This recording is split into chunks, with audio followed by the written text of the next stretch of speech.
So up until now, we have grown flax and processed it, and then last time we spun that flax into linen threads. The next step into making this a textile is dyeing it a different color using some of the natural dyes that I have grown in my planters on my patio. You might remember from my first Craftmas video that I wasn't just growing flax, but I was also growing weld, madder, and coreopsis, or coreopsis. I don't know the exact pronunciation, so sorry about that. So out of all of those that I could potentially use, there really is only one contender. The reason for that is a lot of the plants take years to mature before you can use them as dye material. Madder is 5 to 7 years, weld is 2 years, and coreopsis is basically as soon as they start flowering. So today, for day 3 of Craftmas, we're going to be dyeing the homegrown and homespun linen that we made last time.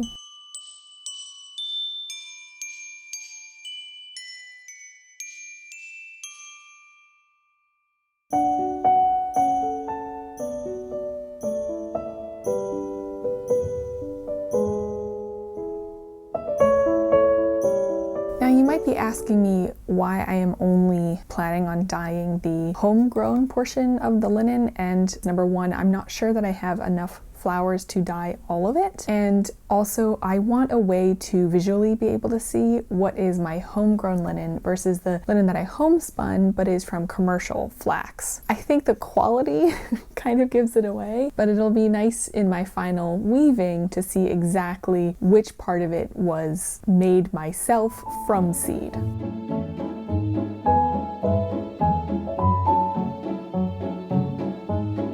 Now I watched multiple videos and read a bunch of blog posts about natural dyeing, but I always kind of fall back to books. I love books, which you can probably see sometimes in the background of my crafting room. It is just stacked with books, and I have 2 that are about natural dyeing, and this one in particular is what I'm using as a reference guide for how to do this natural dyeing. Plant fibers tend to be harder to dye than animal, like protein fibers, so animal. So wool is easier to have the dye stick and be color and wash fast. Plant sources like linen tend to be much harder to make the color stick and then be light and wash fast. So this is going to be a slightly longer and more complicated process. So step 1, all of the ingredients are going to have to be based on weight, so we need to weigh our particular sample. And you typically use the same amount of dye stuff by weight as what you are trying to dye. But I ended up going a little bit more than that. So I harvested basically all of the fresh flowers, but I added some more of the dried flowers I had stored, just because I knew that linen is difficult to get dye to absorb. A preparation for dyeing is you want to mordant your fibers first, and mordant is a way to modify your raw material to make them more readily accept the dye stuff, and a lot of times it makes it a lot more richer in color. You can then add modifiers as well. Iron is called a saddener, so it tends to make your colors darker and duller. You can have acid modifiers, base modifiers, but you can have a lot of fun with that, and I find that my dyeing book goes into fantastic detail on making a whole bunch of different variety of shades and depths of color based on what mordant and modifier you use. For this one, I was just planning on an alum mordant and no modifiers. One thing that's a bit of an extra step with plant fibers is, in order for the particular alum mordant,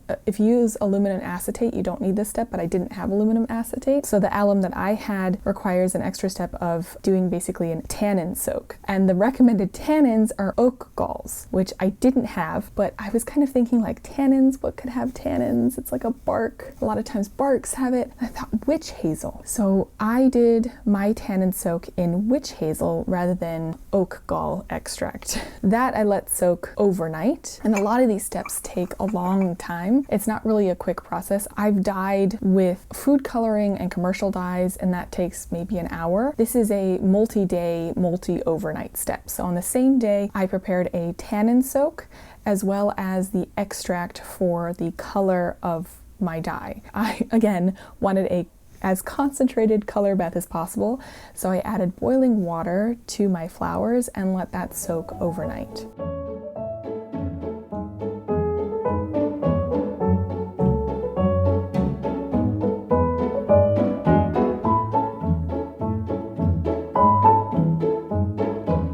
The next step of the preparation is to actually do the mordanting of the linen. The alum that got boiled and simmered for a bit of time according to the length given in my book that I'm following, and then that was let to sit overnight. And then finally, so 2 nights later, we were finally ready in the next morning to do the dyeing of this linen.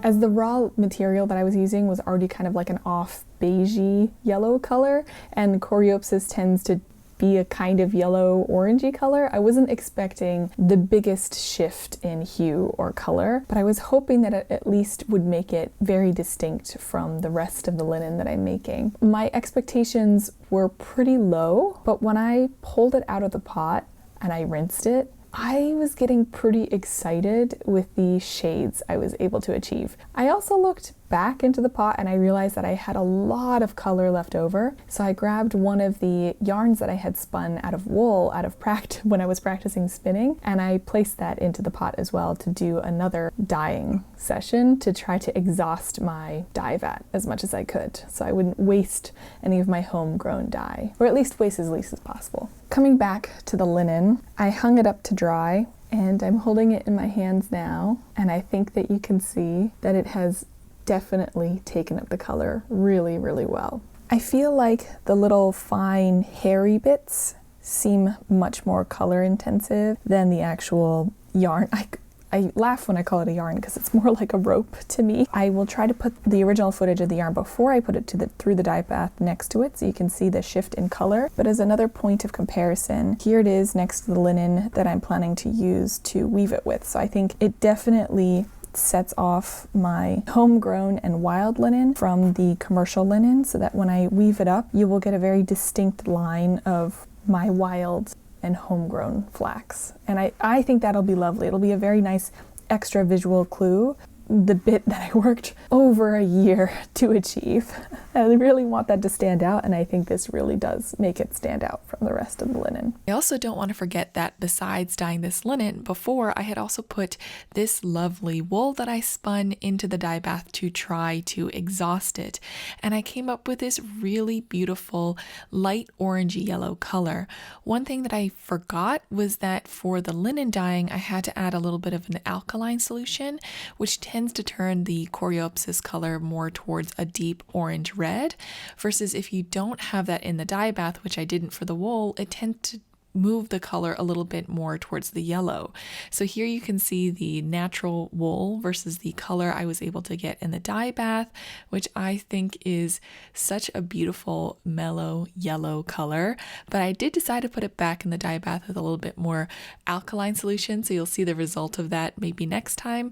And you can see a little bit of the difference in the hue between the linen and the wool here, both that the base color of the linen and wool is slightly different, and the solutions, one was a little bit more basic than the other. I hope you enjoyed joining me for day 3 of Craftmas and natural dyeing my own linen. It worked much better than I thought it would. I was really worried that this linen wasn't going to take up any color at all, but it ended up turning out better, way better than I expected, to be honest. So this is fantastic. I also managed to get some dye out of it onto my homespun wool. This project just hits all of the check marks for me in terms of bucket list projects, and it's so exciting and I'm so enthralled with it, and I appreciate all the lovely comments I've been getting. So thank you so much for joining me on this journey. And next time we are going to be taking this material and more. There's a lot more on my spinning wheel behind you, because we are going to be trying to weave it into some sort of textile. Fingers crossed though for me, because linen is notorious for snapping on a warp